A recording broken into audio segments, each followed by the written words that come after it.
मैं ये कहना नहीं चाहता, लेकिन अगर मैं खुदा होता तो मैं उन सबको बेहतरीन चीजें अता करता जो सच्चे मजहब पर अमल करते हैं। अब आप कहेंगे कि लोगों को आजमाया जा रहा है, लेकिन ऐसी आजमाइश का वजूद नहीं हो सकता।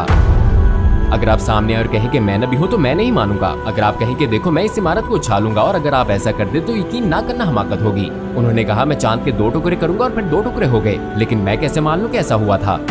इससे पहले 3 मुकद्दस किताबें और थीं, उसने उनमें तहरीफ होने दी, मगर वो कुरान में तहरीफ क्यों नहीं होने देता। मैं दुनिया का बेहतरीन इंसान हूँ, मैं हमेशा दूसरों की मदद करता हूँ, मैं हर वक्त जरूरतमंद की मदद करता हूँ। कोई भी मदद हासिल किए बगैर नहीं रहा, लेकिन मैं मुसलमान नहीं हूँ। मैं जहन्नुम में जाऊंगा, लेकिन आप सिर्फ एक चीज की बदौलत जन्नत में जाएंगे। सही कहा ना, मतलब आप मुसलमान हैं। ऐसा हो जाएगा, ये चल नहीं पाएगा। नाज़िल होता, आप इसे दुनिया में क्या सजा देंगे? कुछ हल हो चुके हैं, आओ दोबारा साथ मिलकर कदम उठाते हैं।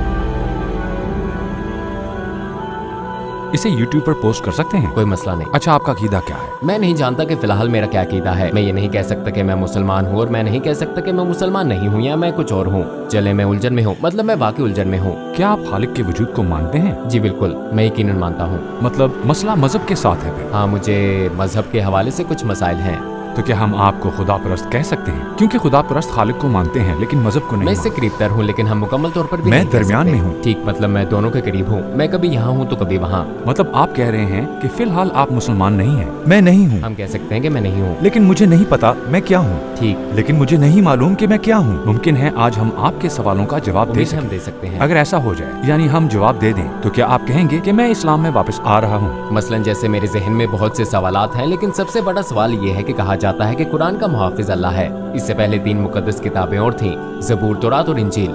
अगर पहली नाजिल होने वाली किताब तौरात की हिफाजत अल्लाह ने की होती, अगर इसमें कोई तहरीफ ना होने दी होती, तो ज़बूर की तो कोई जरूरत ना पड़ती, इंजील की कोई जरूरत ना पड़ती, कुरान की कोई जरूरत ना पड़ती, और इस तरह यहूदी, मुसलमान और ईसाई एक दूसरे से अलग ना होते, दुनिया इतनी पेचीदा जगह ना होती। लेकिन भाई, यहाँ एक बुनियादी हकीकत भी है। मसलन सिर्फ 4 किताबें नाजिल नहीं हुई थी, बल्कि 1,24,000 अंबिया भी थे। 1,24,000 अंबिया आए, लोगों के रहने सहने के अंदाज के लिहाज से, हालात के लिहाज से अल्लाह ने अंबिया कराम को भेजा। जब हम उन अंबिया को देखें जिन्हें इब्तदाई जमाने में भेजा गया, तो उस जमाने के लिहाज से मालूमात दे रहे थे। एक तालीमी निजाम जैसे एक कॉलेज का तसव्वुर करें। ये एलिमेंट्री स्कूल, मिडिल स्कूल और कॉलेज की तर्ज पर मुनज़्ज़म होता है। इल्म मरहलावार तश्कील पाता है, दर्जा दर्जा बढ़ता है। इसी तरह अगर हम इंसानी तारीख का तसव्वुर तालीमी शोबे के तौर पर करें, तो अंबिया मरहलावार आए। एक नबी तशरीफ लाते हैं, किताब नाजिल होती है, लेकिन लोग तहरीफ कर सकते हैं। मैं भी यही कह रहा हूँ कि अल्लाह ऐसा होने देता है। अगर उसने इनमें तहरीफ होने दी, तो फिर कुरान में क्यों नहीं होने देता? कुरान में तहरीफ ना होना, अल्लाह का कुरान की हिफाजत करना इसलिए है कि कुरान आखिरी किताब है। इसकी वजह यह है कि कुरान आखिरी किताब है और हजरत मोहम्मद सल्लल्लाहु अलैहि वसल्लम आखिरी नबी है। यही वजह है कि अब चूंकि और कोई नबी नहीं आएगा, लिहाजा कुरान को महफूज बना लिया गया है। कुरान को महफूज रखना जरूरी है ताकि ये निजाम लोगों को हिदायत के रास्ते पर रखे। लेकिन चूंकि इससे पहले 1,24,000 अंबिया तरतीब से आए और चूंकि वह मुतवातर आते रहे, इसलिए खुदा की तरफ से आजमाइश के तौर पर लोगों को उनमें तहरीफ की इजाजत देना आम बात है। ये मुमकिन है। इसकी इजाजत देना एक मंशा, एक तरजीह है। लेकिन हम पूछ सकते हैं कि उसने कुरान ही के तहफ़्फ़ुज़ का फैसला क्यों किया, इसकी हिफाजत की जमानत देकर, चूंकि ये आखिरी किताब और आखिरी नबी है और अब कोई नया नबी या कोई नया रसूल नहीं आएगा। यही वजह है कि अल्लाह इसमें तहरीफ नहीं होने देता। और ये भी कि मसलन जो लोग उस दौर में और उस माहौल में थे, उनके लिए चीजें निस्बतन आसान थी। मैं आपको ये बात कही गई और लिखी गई बातों की बुनियाद पे कह रहा हूँ। मौत से हुए हैं चांद 2 टुकड़े हुआ और दीगर भी, मुझे सब कुछ याद नहीं। अगर आप सामने आए और कहें कि मैं नबी हूँ, तो मैं नहीं मानूंगा। आप कह सकते हैं मैं इस इमारत को उछालूंगा, और अगर ऐसा हो जाए तो क्या आपको ना मानने का कोई जवाब है मेरे पास? नहीं, क्योंकि मैं इसे देख सकता हूँ। मैं ना मानूं तो अहमक बेवकूफ हूँगा, क्योंकि आप इसे देख सकते हैं। एक शख्स कहता है मैं चांद के 2 टुकड़े कर दूंगा और चांद टुकड़े हो जाता है। इसके बाद आप ना मानने वाले को कुछ नहीं समझा सकते, समझे? लेकिन मैं कैसे मानूं कि ऐसा वाकई हुआ था? हम इसकी 20 या सैकड़ों मिसालें पेश कर सकते हैं। जब हम कायनात को देखते हैं तो बहुत से सबूत नजर आते हैं। मसलन जब हम कार चलाते हैं और उस दौरान अगर कोई मुदाखलत करे, तो कार 100 मीटर भी नहीं चल सकेगी। ठीक, तकरीबन हादसा हो जाएगा। बिल्कुल, ये चल नहीं पाएगी। तो मैं कहूँगा कि दूसरे शख्स की मुदाखलत से अगर कोई कार भी 100 मीटर नहीं चल सकती, तो कहकशाओं में इस तरतीब का तसलसल, दुनिया में इस तरतीब बार निजाम का तसलसल, इस बात का सबूत है खालिक एक ही है। हम पहले इस पर मुत्तफिक हैं। इस बुनियाद पर मैं कहूँगा सिर्फ एक खुदा का होना लाजमी है। ये हमारा पहला सबूत है। हम दूसरे सबूत की तरफ आते हैं। मसलन हम कह सकते हैं किसी शख्स ने यहाँ तस्वीरें बनाई हैं, जी। ठीक? अगर कोई शख्स यहाँ तस्वीर बनाए तो इसे यहाँ रोशनी करनी होगी, ठीक है ना, वरना वो समझ नहीं आएगी। जाहिर है, क्योंकि जब वो मुझे नजर नहीं आएंगी तो समझ नहीं आएगी। लिहाजा मैं कहूँगा अगर हम तस्वीर वाली जगह को रोशन कर दें तो हम इसे एक महफूम दे देते हैं। इस कायनात के खालिक, इसका महफूम अता करने वाले अल्लाह को पैगम्बरी इल्हाम का नूर जरूर भेजना था ताकि हमें ये महफूम समझने में मदद मिल सके। कायनात को समझने के लिए नबियों की जरूरत है। अल्लाह लामहदूद सिफात का मालिक है। मसलन अल्लाह रहीम है। लाफानियत का वजूद ही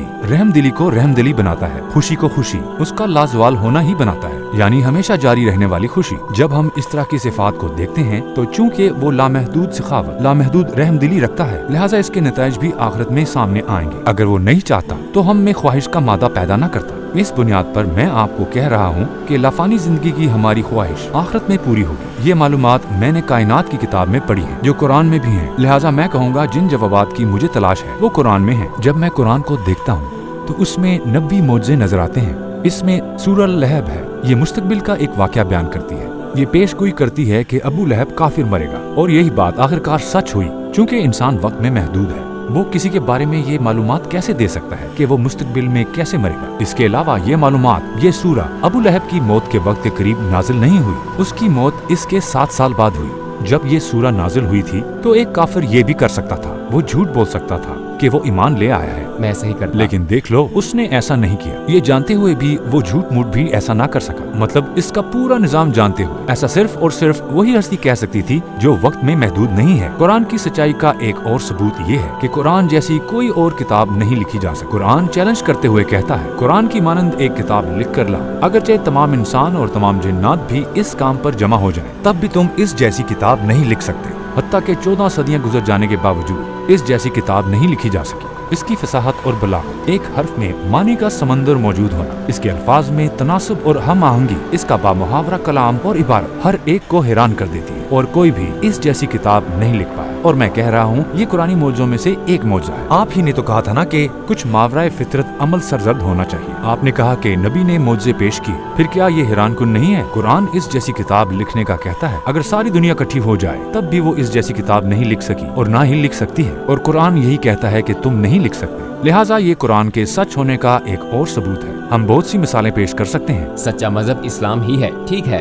दुनिया में कौन से मुल्क सबसे ज्यादा गरीब हैं? मैं ये कहना नहीं चाहता, लेकिन अगर मैं खुदा होता तो मैं उन सबको बेहतरीन चीजें अता करता जो सच्चे मजहब पर अमल करने वाले होते। मसलन अगर मैं सखी होता, अगर मैं रहमदिल होता, तो आज अफ्रीका में इतने ज्यादा बच्चे भूख से न मर रहे होते। वो नहीं मरते, मैं ऐसा कभी न होने देता। यहूदी तवील अरसे से फलस्तीन में लोगों पर जुल्म ढा रहे हैं। अब आप कहेंगे कि यही तो लोगों के लिए आजमाइश है, लेकिन ऐसी आजमाइश कभी नहीं हो सकती। आजमाइश का मतलब अफ्रीका में भूख से मरना नहीं है, ये आजमाइश का हिस्सा नहीं है। मेरी आजमाइश भूख से मरना और दूसरों की दौलत में खेलना क्यों है? मेरी आजमाइश मरना और उनकी आजमाइश मारना क्यों है? लेकिन मैं आपको ये बताने वाला हूँ, जो कुछ आपने बयान किया वो सब लोगों की अपनी मर्जी से मुतल्लिक है, लोगों के जुल्म सितम से मुतल्लिक है। क्या अल्लाह कादिर मुतलक नहीं है? वो कादिर मुतलक है, लेकिन क्या ऐसा करना हिकमत आमेज होगा? ये बुनियादी सवाल है। आप चाहते हैं कि लोगों को अजियत ना हो, वो तकलीफ ना सहें, उन्हें मुश्किलात का सामना ना हो, और चूंकि मुसलमान हक पर हैं, उन्हें तो बिल्कुल अजियत नहीं सहनी चाहिए। जब हम मुदाखलत के तौर पर इसे देखते हैं कि अगर अल्लाह मुजजाती तौर पर आपकी ख्वाहिश के मुताबिक मुदाखलत करे तो ये माकूल नहीं होगा। माकूल बात यह है कि अल्लाह ने एक कानून बनाया है और उस कानून की बुनियाद पर एक कामिल निजाम नाजिल किया है। जैसा कि आपने कहा, अगर सिर्फ मुसलमान को, सिर्फ हक पर कायम लोगों को ही तहफ़्फ़ुज़ दिया जाता तो एक फरीक दूसरे को कत्ल करता है। जैसे आपने कहा, इजरायली फलस्तीनियों को कत्ल करते हैं। अगर फलस्तीनियों के लिए खसूसी तहफ़्फ़ुज़ होता, अगर उन्हें मुसलसल तहफ़्फ़ुज़ हासिल होता, उससे आजमाइश का मकसद फोत हो जाता। अगर एक जबरदस्त ढाल से सिर्फ मुसलमानों को तहफ़्फ़ुज़ दिया जाता तो फिर हर कोई इस ढाल की पनाह लेना शुरू कर देता। वो कहते यहाँ मुझजाती तहफ़्फ़ुज़ मिलता है, यही हक है, और इसे कबूल कर लेते। इससे लोगों का अपनी मर्जी से हक को अपनाना खत्म हो जाता। लेकिन क्या होता है, आपके बयान करदा निजाम को बेहतरीन अंदाज में मुनज़्ज़म करने के लिए अल्लाह लोगों को कवानीन देता है। मसलन ज़कात का निजाम। ज़कात के निजाम में एक दौलतमंद शख्स को अपनी दौलत का 40वां हिस्सा लाजमन खैरात करना होता है। तो होता क्या है, शायद आपने हिसाब लगाया हो, अगर दुनिया के 3 अमीर तरीन आदमी अपनी ज़कात का एक मुख्तसर सा हिस्सा भी खैरात कर दें तो अगली नस्लें तक गुर्बत से निकल जाएंगी। बिल्कुल, अल्लाह हमें पहले ही हल फराम कर चुका है। वो हल फराम करता है और लोग उस पर अमल नहीं करते। लिहाजा अगर लोग अपनी मर्जी से कानून पर अमल नहीं करते और हल को इख्तियार नहीं करते तो ये उनकी अपनी गलती है। मसलन एक डॉक्टर आता है और अस्पताल में आने वाले तमाम लोगों को जानबूझकर मार देता है। अब इस सूरत में क्या हम डॉक्टर को मुल्जिम ठहराते हैं या फिर मेडिकल की किताबों को इल्जाम देते हैं? हम डॉक्टर को इल्जाम देते हैं। हम डॉक्टर को इल्जाम देते हैं। मेडिकल की किताबों का इस मामले से कोई ताल्लुक नहीं है। हम उन किताबों पर गुस्सा नहीं करते। बिल्कुल इसी तरह जब अल्लाह ने कुरान में हल फराम किया है तो चंद लोग के एक दूसरे को अजियत देने के बाइस कुरान को इल्जाम देना या कहना कि कुरान की दी गई मालूमात गलत है कोई माकूल बात नहीं हुई। बड़े जराइम की सजा बड़ी जगहों पर दी जाती है और छोटे जराइम की सजा छोटी जगहों पर दी जाती है। उन्हें अदालत ले जाया जाता है। चुनाचे बड़े जराइम जैसे कि दूसरे अफराद का कत्ल, इज्तिमाई कत्ले आम को बड़ी अदालत में ले जाया जाता है और इनकी सजा आखिरत में दी जाएगी। उनको सजा आखिरत में दी जाएगी। ठीक है, चलें फर्ज करते हैं। मसलन मेरा सवाल है कि अल्लाह रहम करने वाला है। फर्ज करें आपके 3 बच्चे हैं, क्या आप उनके साथ मुख्तलिफ बर्ताव करेंगे? जो जैसा भी है, लेकिन है तो आप ही का बच्चा। आप क्या करेंगे? अपने बुरे बच्चे के लिए आप अच्छी मिसाल बनने की, उसे तालीम देने की कोशिश करेंगे। अपने बच्चे की बुरी हरकतों के बायस आप उसे गोली तो नहीं मार देंगे या फिर उसे आग में नहीं जला देंगे। क्या आप कह रहे हैं कि इन मजलूमों को, उन पर जुल्म करने वालों जिन पर आप तनकीद करते हैं, को देखने के बावजूद वो उन्हें अदालत ले जाएगा? शायद मेरे ख्याल में। चले मैं एक बात बताता हूँ, अगर ऐसा होना होता तो अब तक तो बहुत सी चीजें वाकई हो चुकी होती। तसव्वुर करें किसी ने लाखों लोगों का कत्ल किया, अब उन्हें इस दुनिया में क्या सजा दे सकते हैं? मसलन एक शख्स है जिसने लाखों बच्चों का कत्ल किया, उसने लाखों बच्चों का कत्ल किया है। अब इस मौके पर आप माओ को कैसे खुश करेंगे? आप उस शख्स को इस दुनिया में कैसे सजा देंगे? ठीक है, जैसे कि मैंने कहा, आप उसे जेद में मुब्तला करेंगे। बुनियादी तौर पर हमारे पास एक निजाम है। मैं सजाए मौत के बिल्कुल खिलाफ हूँ क्योंकि मेरे ख्याल में ये फरार की एक राह है। लेकिन मिसाल के तौर पर हमारे निजाम में एक चीज है जिसे उम्र कैद कहते हैं। क्या आपके ख्याल में ये काफी है? ये काफी नहीं है, हरगिज काफी नहीं मैं है। भी यही कहूँगा, यही बुनियादी नुक्ता है। क्योंकि ये काफी नहीं, इसलिए जिस हस्ती पर हम ईमान रखते हैं वो इस मुकदमे को इस दुनिया से आखिरत में ले जाएगा ताकि बड़ी अदालत में उसे सजा दी जा सके। आप ऐसे शख्स को लाखों मर्तबा कत्ल नहीं कर सकते जिसने लाखों लोगों का कत्ल किया। लिहाजा मैं ये कहूँगा कि एक बड़े कमरा अदालत का होना जरूरी है। मैं कहूँगा कि इस मुकदमे को बड़े कमरा अदालत ले जाने तक मुलतवी रखना चाहिए। फर्ज करें कि मैं बहुत ही नेक इंसान हूँ, मैं दुनिया का बेहतरीन इंसान हूँ, मेरे पास लाखों रुपए हैं और मैं हमेशा दूसरों की मदद करता हूँ। मैं हर जरूरतमंद की मदद करता हूँ, कोई भी मेरी मदद हासिल किए बगैर नहीं रहा। लेकिन मैं मुसलमान नहीं हूँ, मैं जहन्नुम में जाऊंगा। ठीक, और आप एक बहुत अच्छे मुसलमान हैं, आप अकीदे के लिहाज से एक अच्छे मुसलमान हैं, आप अपने तमाम मजहबी फराइज पूरा करते हैं, लेकिन आप दूसरों के लिए एक बुरे आदमी हैं। आप सिर्फ मुसलमान होने की बदौलत जन्नत में जाएंगे। सही?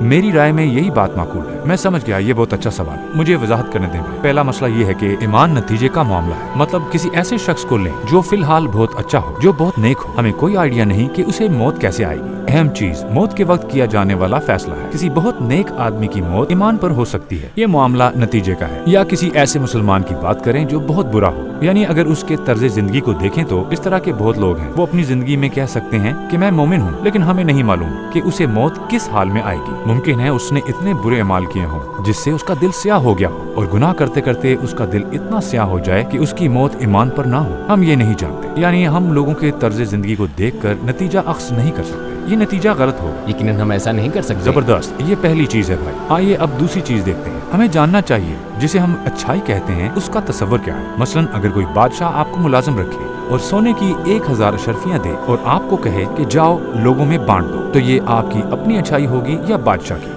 ये बादशाह की अच्छाई होगी। अशरफियाँ उसने बांटनी है। ठीक, हमें भी अमल की ताकत अता की गई है जो सोने की तरह कीमती है। अच्छाई करते हुए हमारी कुव्वत या इस्तेमाल करदा चीजें, ये फल, ग़िज़ाएं, सामान जो हम लोगों को देते हैं, सब कुछ अल्लाह का है। जैसा कि इस मिसाल में बादशाह ही सोने की अशरफियाँ बांट रहा है, इसी तरह हर अच्छाई का करने वाला अल्लाह ही है। बंदा सिर्फ वही करता है जिसका उसे हुक्म दिया जाता है। चूँकि यहाँ हकीकी मलकियत बादशाह की है, लिहाजा अच्छाई का असल करने वाला बादशाह ही है। लिहाजा वो कौन है जिसने हमें अमल की ताकत और इख्तियार दिया? अल्लाह। अल्लाह ही है जिसने हमें अमल की ताकत और इख्तियार दिया। अमल की ताकत के साथ साथ अच्छाई करने के लिए इस्तेमाल करदा चीजें और निजाम, ये सब किसने तख्लीक किए? अल्लाह ने। जब मैं अच्छाई करता हूँ तो मैं हमदर्दी और खुशी महसूस करता हूँ। किसने मुझे ये एहसासात दिए? कौन मुझसे अच्छाई करवाता है? कौन मुझे जज्बात देता है? फिर से अल्लाह ही है। लिहाजा तमाम सरचश्मे अल्लाह ही से मिलते हैं। उसने मुझे अमल की ताकत इस्तेमाल करने का हौसला दिया और मुझे खुशी का एहसास दिया। उसने मुझ में सखावत की सिफ्त पैदा की। फर्ज करें कि एक आदमी यहाँ आया और उसने बहुत सी जगहों पर बम रख दिए। ठीक है, फिर वो कहीं दूर चला गया और सिर्फ एक बटन दबाकर 1 लाख लोगों को कत्ल कर दिया। अब अदालत में वो कह सकता है, प्यारे जज साहब, मैंने क्या गलत किया? मैंने सिर्फ बटन ही तो दबाया, सिर्फ 1 सेकंड लगता है। वैसा नहीं कह सकता। आप इस मामले को इतना बढ़ा चढ़ा क्यों रहे हैं?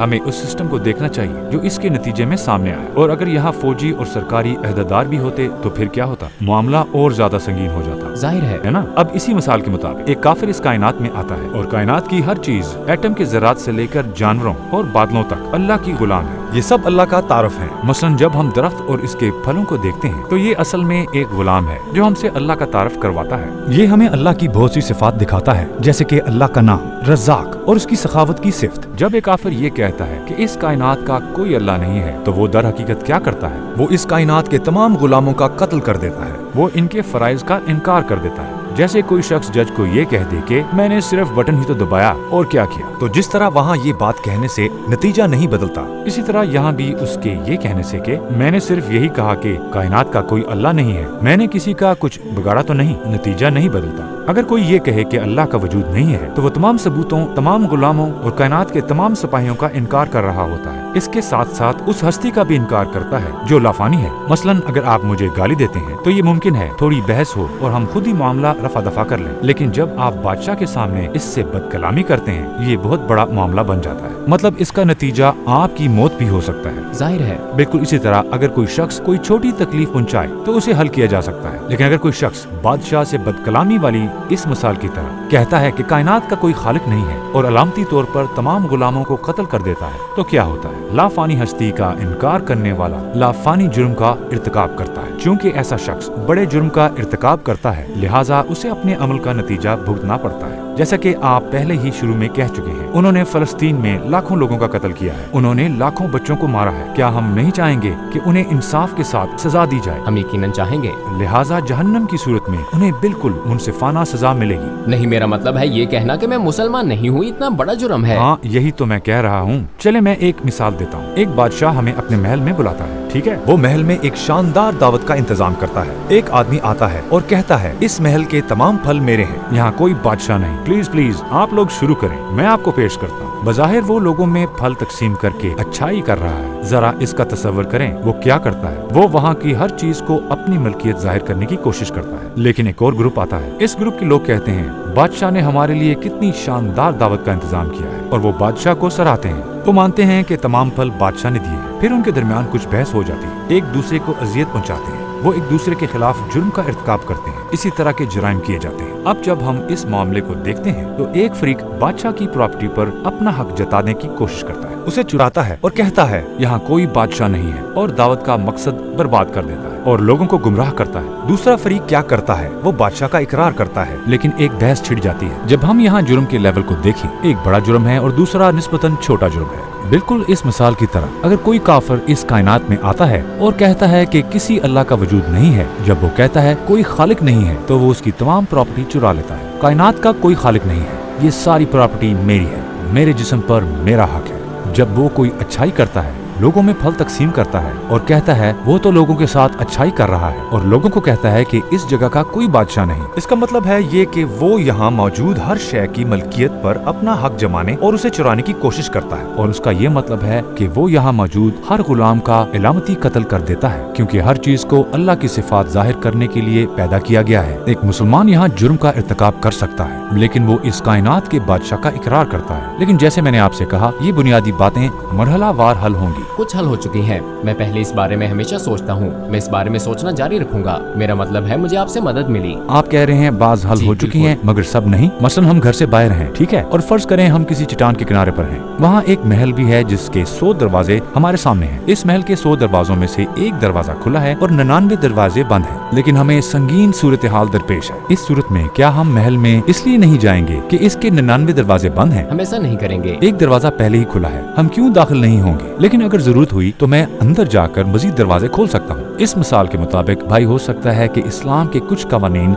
बाज़ औक़ात आपको माकूल ना लगे, हो सकता है आपको उन्हें समझने में मुश्किल पेश आए, यानी इस्लाम के चंद दरवाजे आपके लिए बंद रह सकते हैं, लेकिन जैसा कि हमने कहा एक दरवाजा भी महल में दाखिल होने के लिए काफी है। अगर हम बाहर रहने के बजाय इस्लाम के महल में दाखिल हो जाएं और अंदर से बाकी दरवाजे खोलने की कोशिश करें तो कैसा रहेगा? क्या अंदर रहना ज्यादा माकूल नहीं होगा? जैसा कि मैंने कहा 7 से 8 साल पहले मैं अंदर ही था, मैं अंदर से दरवाजे खोलने की कोशिश कर रहा था। ठीक है, आप दोबारा दाखिल हो सकते हैं। मसलन आज हमने साथ मिलकर कुछ दरवाजे खोले हैं। इस मर्तबा मैं बाहर से खोलने की कोशिश कर रहा हूँ। मैं अंदर से खोलने में नाकाम रहा था, मैं बाहर से खोलने की कोशिश कर रहा हूँ। लेकिन जैसा कि हमने कहा कम से कम कुछ बुनियादी बातें तो हल हो चुकी हैं। बिलाखिर हमने एक दरवाजा खोल लिया। हमने किया 2 दरवाजे खोले हैं। हम बाकी सवालात हल कर सकते हैं। देखें, हम चट्टान के किनारे पर खड़े हैं। आप समझ रहे हैं ना, मौत की हकीकत का सामना हम सबको है और बाहर रहकर हमारे हाथ कुछ नहीं आएगा, क्योंकि बाहर से जीतने के लिए कुछ है ही नहीं। मुमकिन है मैं अंदर से कुछ दरवाजे ना खोल सकूं। ऐसा हर तरह की सूरत हाल में हो सकता है। हत्ता कि बाज क्लासेस में हमें कुछ चीजें देर से समझ आती है, फिर हमारी मंतक तब्दील हो जाती है। लिहाजा हम कहते हैं कि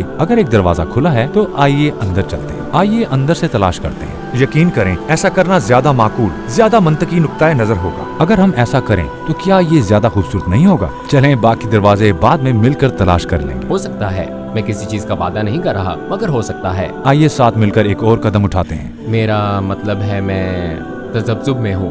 भाई मेरे ख्याल में एक दरवाजा आपके लिए काफी है। मतलब कि एक दरवाजा, मैं कोशिश करूंगा, मैं बाकी कोशिश करूंगा। हो सकता है आप इस बारे में आज रात सोचें। मेरा ख्याल है अगर आप महल में दाखिल हो जाएं तो ये आपके लिए और ज्यादा खूबसूरत होगा। इसके बारे में खुद सोचिए। अगर आपके जहन में कोई सवालात हैं तो